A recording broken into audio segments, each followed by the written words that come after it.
जी।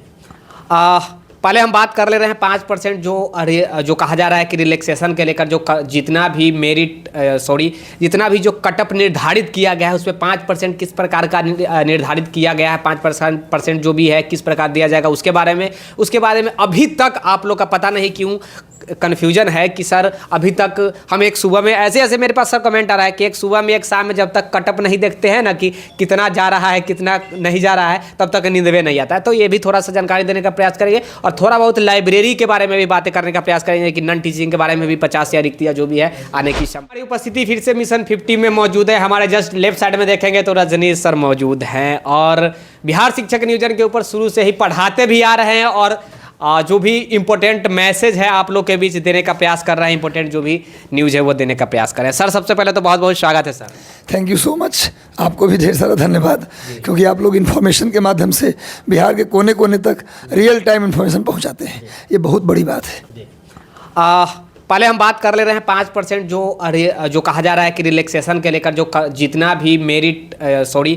भी जो कटअप निर्धारित किया गया है उसमें 5% किस प्रकार का निर्धारित किया गया है, 5% जो भी है किस प्रकार दिया जाएगा उसके बारे में अभी तक आप लोग का पता नहीं क्यों कन्फ्यूजन है कि सर अभी तक हम एक सुबह में ऐसे मेरे पास सर कमेंट आ रहा है कि एक सुबह में एक शाम में जब तक कटअप नहीं देखते हैं ना कि कितना जा रहा है कितना नहीं जा रहा है तब तक नींद में नहीं आता है। तो ये भी थोड़ा सा जानकारी देने का प्रयास करेंगे और थोड़ा बहुत लाइब्रेरी के बारे में भी बातें करने का प्रयास करेंगे कि नॉन टीचिंग के बारे में भी 50 या रिक्तियाँ जो भी है आने की संभावना है अभी रिसेंटली में। जी सबसे पहले सर 5% के बारे में जिक्र किया जाए। देखिए 5% जो उन्होंने रिलैक्सेशन देने की बात की है, जो कट ऑफ जारी किया जाएगा उसके अनुसार जो बच्चे सेलेक्ट हो जाएंगे तो उन्होंने उनका कहना 75% सीट हमको भरना है।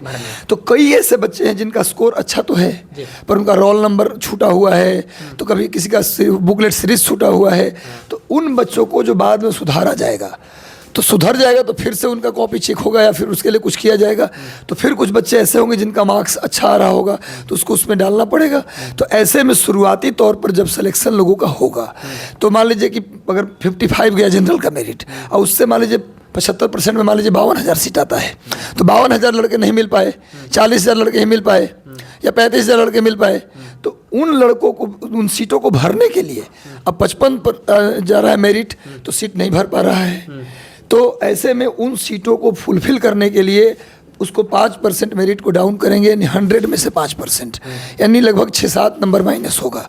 तो 55 में से 6-7 नंबर माइनस करिए तो 48 आ जाएगा। तो मेरिट को 48 मान के हर कैटेगरी में चला जाएगा। मतलब अगर 50 है तो 44 मान लीजिए, 55 है तो 48 मान लीजिए, यानी जिनका 50 के अंदर भी है वो भी मान ले जनरल कैटेगरी में उनका सिलेक्शन होगा। हम पहले से क्या बोल रहे थे कि अधिकतम आप तो सर बोल भी रहे थे कि जनरल 55 हाईएस्ट मान लीजिए, लेकिन अब तो रिलैक्सेशन की बात कर दिए, कट ऑफ में 5% का हम छूट देंगे जी। तो छूट देंगे जी मतलब 50 के नीचे वाले भी अब गदगद हो जाएं कि उनका रिजल्ट हो रहा है। ये छूट का मतलब ये है और इसका कारण मुख्य रूप से है कि लड़के अपना रोल नंबर छोड़ दिए या जिनका बुकलेट सीरीज छूटा है उनको सुधार कर फिर से भरा जाएगा। तो इसको करेंगे तब जाके जब जिनका छूट गया कंप्लीटली रोल नंबर तो वो तो नहीं आ पाएंगे। अच्छे बच्चों का भी छूटा है, रोल नंबर छूट गया तो बाहर है, वो तो आयोग उसमें कुछ नहीं कर सकता। जिनका बुकलेट सीरीज छूटा उनको तो छांट लेगा, लेकिन जिनका रोल नंबर ही छूट गया, ऐसे कई बच्चे जिनका स्कोर अच्छा है रोल नंबर छूट गया वो तो नहीं आ पाएंगे। ऐसे में 75% सीट बढ़ना मुश्किल हो जाएगा। तो कट ऑफ में 5% की छूट देने की बात किया है। ये मिलेगा ये कंफर्म नहीं है। क्यों कंफर्म नहीं है? क्योंकि हो सकता है कि बिना छूट दे सीट भर जाए। जिनका छूट अगर वैसा हुआ, ज़्यादातर बच्चों का वैसे बच्चों का जेन्युइन बच्चों का जिनका स्कोर है और रोल नंबर छूट गया वो तो नहीं आएंगे, तो सीट को भरने के लिए नीचे किया जा सकता है, ये संभावना है। इसलिए बिल्कुल आसान्वित रहें। अब रिजल्ट की गारंटी सबकी है, जो सामान्य बच्चा है वो भी रिजल्ट लेगा, उसके लिए होनहार होने की ज़्यादा जरूरत नहीं है। बिल्कुल सामान्य बच्चों का, एवरेज बच्चों का भी रिजल्ट होगा जी। अच्छा एक बात बताइएगा सर कि अभी रिजल्ट जारी होने वाला है, पहले तो माध्यमिक उच्च माध्यमिक का आ रहा है, जैसा कि 18 के आसपास माध्यमिक उच्च माध्यमिक ना 15 या आज या कल में वो 10+2 का देने की बात की है। वो पहले 10+2 दे देंगे वो, ये 15 या आज नहीं तो कल आ जाएगा वो। OMR क्या OMR सीट जारी करने की बात है, वो तो रिजल्ट के बाद करेंगे। वो रिजल्ट के बाद करेंगे, रिजल्ट के पहले OMR सीट जारी नहीं होता। फाइनल रिजल्ट जब तीनों का जारी हो जाएगा तब OMR, मुझे लगता है कि अक्टूबर के फर्स्ट वीक में OMR जारी करेंगे। OMR तुरंत जारी नहीं करेंगे वो, क्योंकि रिजल्ट फाइनल आज नियम होता है आयोग का, रिजल्ट फाइनल आने के बाद ही OMR जारी करते हैं वो। ऐसा नियम है, हो सकता है बदल दी हो तो अलग बात है, पर बेस कुछ नहीं। लेकिन हो सकता है कि 16 या 17 तारीख को ही 10+2 का रिजल्ट आ जाए, 18-19 तारीख को 9-10 का रिजल्ट आ जाए, और वही 25 के आसपास प्राइमरी का रिजल्ट आने की संभावना है। सर एक बात बताइए सर, कहा जा रहा है कि 1 लाख पीआरटी में 1 लाख व्यक्ति को शॉर्ट लिस्टेड किया जाएगा, वही 1 लाख व्यक्ति का डॉक्यूमेंट वेरिफिकेशन होगा। लेकिन उच्च माध्यमिक और माध्यमिक अगर आप देखेंगे, माध्यमिक उच्च माध्यमिक में तो जितने लोग अपियर हुए एग्जाम में सारे लोगों का डॉक्यूमेंट वेरिफिकेशन हो रहा है। तो ये 2 प्रकार के क्यों किया जा रहा है, दोनों जब एग्जाम बीपीएससी टीआरई ली? तो बिल्कुल बिल्कुल, एक्चुअली आपने देखा होगा 10+2 में 1% बच्चा भी नहीं है, मतलब जितना सीट है उतना बच्चा भी अपियर नहीं है, जितना सीट उतना भी अपियर नहीं है जी, ये बात सही है। तो वहाँ पर जरूरी है सबका वेरिफिकेशन करना, और इसमें दोगुना लड़का है 10+2 9-10 में, दोगुना जितना सीट है उससे दोगुना। तो दोगुना का मतलब होता है कि उसमें भी कई बच्चे ऐसे हैं जिनका स्कोर काफ़ी कम हो सकता है, लेकिन कई बच्चे जिनका कट ऑफ के पार जा रहा है, तो सबका वेरीफाई कर ले रहे हैं वो। तो कोई दिक्कत यहाँ पर सीट है कितना 79,000 और 3.5 लाख बच्चा है, तो ऐसे में इनके पास ऑप्शन काफ़ी है। इसलिए 1 लाख बच्चों को जिनका मेरिट के अंदर आ रहे हैं लगभग उनको शॉर्ट लिस्ट करके किया जा रहा है, सबका करके। जिसका मान लीजिए 35 नंबर आ रहा है, 30 नंबर आ रहा है, 20 नंबर, उनको वेरीफाई करके क्या करेंगे हम? मान लीजिए जिनका कॉपी खाली है, 10 नंबर आ रहा है, 20 नंबर आ रहा है, उनको वेरीफाई करके क्या करेंगे हम? झुटमुट का आशा हो जाए यार मेरा तो वेरिफिकेशन हो गया, शायद नौकरी होने वाली है, लेकिन 10+2 में उनकी मजबूरी है, क्योंकि सीट के बराबर भी बच्चे नहीं हैं। सबको वेरीफाई कर लेंगे, बाद में वेरीफाई के रहेंगे तभी तो बाद में भी अगर नियम कट ऑफ कैप के नीचे आना पड़ेगा सिलेक्शन के लिए तो आएंगे वो, इसलिए मजबूरी उनकी है, वहाँ पर करेंगे। लेकिन 10+2 में काफ़ी बच्चे हैं, वहाँ कोई मजबूरी नहीं आयोग की है। कट ऑफ बता दीजिए एक बार फिर से, पता नहीं बार बार क्यों लोग पूछ रहे हैं। देखिए कट ऑफ के लिए चिंता ना करें, जो लोग भी 50 के पार हैं, हम कैटेगरी वाइज कट ऑफ आज नहीं बता रहे हैं, जो लोग 50 के पार हैं जनरल कैटेगरी में पीआरटी में, वो सभी लोग रिजल्ट के अंदर हैं, रिजल्ट के अंदर हैं पीआरटी में। 50 के पार गर्ल्स हों बॉयज हों, कोई भी 50 पार हैं तो जनरल में आप कंफर्म हैं गुरु। 50 के नीचे में अगर 45 से 50 के बीच है तो BC2 BC1 वाले भी कंफर्म हैं, SC वाले एकदम 40 के आसपास भी हैं तो उनका रिजल्ट हो रहा है। ये गर्ल्स बॉयज़ दोनों के लिए बता दिया। अगर 9-10 की बात करेंगे, दुगनी सीटें हैं, फिर भी 9-10 में सोशल साइंस में भीड़ ज़्यादा है। ऐसे में किसी भी कैटेगरी में 60 से पार मेरिट नहीं जाएगा 9-10 में, लेकिन कुछ कैटेगरी तो ऐसा है 9-10 में कुछ विषय है जैसे कंप्यूटर साइंस वगैरह, जिसमें कट ऑफ पार बच्चा करेगा रिजल्ट हो जाएगा। कट ऑफ जितना उनका दिए, जो पास करने का कैप दिया है, उस पास मार्क्स में भी रिजल्ट आ जाएगा। कुछ विषय सोशल साइंस मैथ में पेपर आसान था तो वहाँ पर हो सकता है कि 55-60 चला भी जाए, लेकिन कई ऐसे विषय हैं जहाँ स्कोर जो है जस्ट पास मार्क्स 40 जो है उसको पार करके रिजल्ट हो जाएगा। और 10+2 की बात ही छोड़ दीजिए, उनमें सबका रिजल्ट बस कट ऑफ पार करेगा, मतलब जो उसका पासिंग मार्क्स है उसको पास करेगा रिजल्ट हो जाएगा।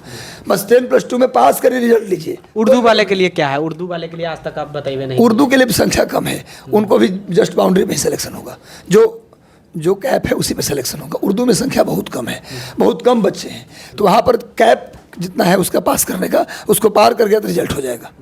जी जी, अभी मैं एक चीज़ आपको दिखलाने वाला हूँ सर। ये आप देख सकते हैं नॉन टीचिंग के बारे में जिक्र, थोड़ा देर पहले ये मैसेज आया था, ये आप देख सकते हैं नॉन टीचिंग का, ये है नॉन टीचिंग का। और इसके बारे में भी थोड़ा हम बात करना चाहें, क्योंकि बहुत सारे ऐसे भी लोग हैं जो बीएड और डीएड नहीं किए हुए, उनको भी एक आशा है कि जब इतना शिक्षकों की बहालियाँ बिहार में लाखों की तादाद में हो रही है, 1,80,000 उसके बाद फिर 1 लाख, तो भैया हम लोग को क्या होने वाला है? तो उन लोग के लिए क्या कुछ सर? देखिए 50,000 का जो न्यूज़ है ना, वो कम सीट दिया गया है, सीट 1 लाख के पार आएगा वो नॉन टीचिंग में। यूनिवर्सिटी के अंदर, कॉलेज के अंदर, हाई स्कूल के अंदर क्लर्क की सीटें बहुत सारी खाली हैं, क्लर्क की वैकेंसी भी आनी है, इसे लाइब्रेरी साइंस का वैकेंसी आना है। तो मुझे लगता है कि लाइब्रेरी साइंस का वैकेंसी इसलिए रोका हुआ है क्योंकि स्कूल के लेवल पे कई सारे क्लर्क की सीटें खाली हैं, तो क्लर्क का वैकेंसी आना है। प्यून की सीटें खाली हैं, उसकी वैकेंसी आनी है। ये सिर्फ स्कूल लेवल पे नहीं, कॉलेज लेवल पे, विश्वविद्यालय लेवल पे लाइब्रेरियन का सीट विश्वविद्यालय में भी खाली है, कॉलेज में भी खाली, स्कूल में भी खाली है। तो जो लाइब्रेरी साइंस का जिसने डिग्री लिया है, कोर्स किया है, उनके लिए खुशखबरी है, थोड़ा वेट कर लीजिए, वेट एंड वॉच। सरकार डिपार्टमेंट से जब मंगवा लेती है सीट तभी वैकेंसी आता है। ऐसा नहीं होता कि वैकेंसी आ रहा है जी, नोटिफिकेशन में जुड़ रहा है जी, ऐसा नहीं होता। सरकार भी पूरी प्लान के साथ आती है, सरकार कोई दुश्मनी नहीं करती कि भैया हम नहीं लाएंगे जी जाओ, ऐसा नहीं है, वैकेंसी सब जगह से आ जाएगा, तैयार रहिए। आप सिंपल ग्रेजुएट भी हैं तब भी नॉन टीचिंग में आपको मौका मिलेगा, सिर्फ लाइब्रेरी साइंस को नहीं, सिंपल ग्रेजुएट बच्चा भी है तब भी उसको नॉन टीचिंग में मौका स्कूल कॉलेज विश्वविद्यालय में मिलने जा रहा है। उसकी बड़ी सीटें आने की पूरी संभावना है। अब कब आ जाए इसका तुरंत न्यूज़ तो नहीं है मेरे पास, लेकिन बहुत जल्द आएगा। अच्छा, एक बात बताइएगा, ये नॉन टीचिंग में बहुत सारा पोस्ट आता है, नॉन टीचिंग में बहुत सारा पोस्ट है, चाहे प्यून की आपने जिक्र किया, लाइब्रेरियन भी नॉन टीचिंग के अंतर्गत ही आता है, चाहे विद्यालय परिचारी हो, ये सब 1 लाख के अगर आसपास आता है। क्वालिफिकेशन तो लगभग वही रहती है नॉर्मली। हाँ बिल्कुल वही रहेगा, +2 लेवल पे भी रहेगा, +2 लेवल पे कुछ पोस्ट रहेगा। हाँ, और 10th लेवल पे भी प्यून का तो 10th लेवल ही रहेगा, क्लर्क का रहेगा +2 लेवल पे रहेगा, और आगे ग्रेजुएट लेवल पे भी कुछ पोस्ट रहेगा। तो जैसे स्कूल में कई सारे पोस्ट होते हैं, कॉलेज में जो ग्रेजुएट लेवल के भी पोस्ट होते हैं, तो जो लोग कोई विशेष डिग्री नहीं भी लिए हैं उनके लिए भी पोस्ट भारी मात्रा में आ रहा है। लाइब्रेरी साइंस है और ग्रेजुएट है तो सर उनको बल्ले बल्ले है, उनको तो कई पोस्ट मिलने वाला है। लेकिन वैकेंसी सरकार भी वैकेंसी डिपार्टमेंट से मंगवा रही है, पूरी ब्लूप्रिंट तैयार हो जाएगा, उसके बाद वैकेंसी आएगी। इसलिए विद्यार्थी आपको सोचने की ज़रूरत नहीं है। बिहार में इधर 1-1.5 सालों में इतनी वैकेंसी होगी कि यदि आप पढ़े हैं, अगर एवरेज भी तैयारी की है तो आपकी नौकरी 2024 में होगी 100%। 24 में आप बेरोजगार नहीं रहेंगे। बस शर्त यह है कि आप हाथ पे हाथ धर के वैकेंसी का इंतजार ना करें, अपनी पढ़ाई को जीके, जीएस, मैथ, रीजनिंग इन सब को आप बेहतर करते रहें, ताकि जब वैकेंसी आए तो आप उसको बस अपने अंदाज में उड़ा दें। अभी जो रिसेंटली में प्रिपरेशन में बहुत सारे स्टूडेंट लग गए होंगे, जो आने वाले समय में अक्टूबर में विज्ञप्ति आ रही है, नोटिफिकेशन आ रहा है, उसके लिए कोई मैसेज यही है उसके लिए कि आप प्रॉपर एमसीक्यू हर दिन कम से कम 150-200 एमसीक्यू लगाइए। लूसेंट टाइप का या केबीसी नैनो टाइप की जो किताब है, उस तरह की किताबों को आप थॉरोली फर्स्ट पेज से लास्ट पेज तक कम से कम 2 बार 3 बार पढ़ जाइए, और करंट अफेयर पर डेली 1.5 घंटे फोकस कीजिए, और कम से कम 15 मैथ और 15 रीजनिंग आप डेली प्रैक्टिस में रखिए। अभी तत्काल वैकेंसी का इंतजार मत कीजिए, कम से कम डेली 10-15 पेज लूसेंट का डेली पढ़ना शुरू कर दीजिए, डेली 100 क्वेश्चन लगाना एमसीक्यू शुरू कर दीजिए, 15 मैथ 15 रीजनिंग पढ़ना शुरू कर दीजिए, और 1.5 घंटे कम से कम करंट अफेयर पढ़ना शुरू कर दीजिए। बस यही मैसेज है। आप बैठिए मत, चिंता मत कीजिए, वैकेंसी का वेट मत कीजिए, पढ़ाई जारी रखिए।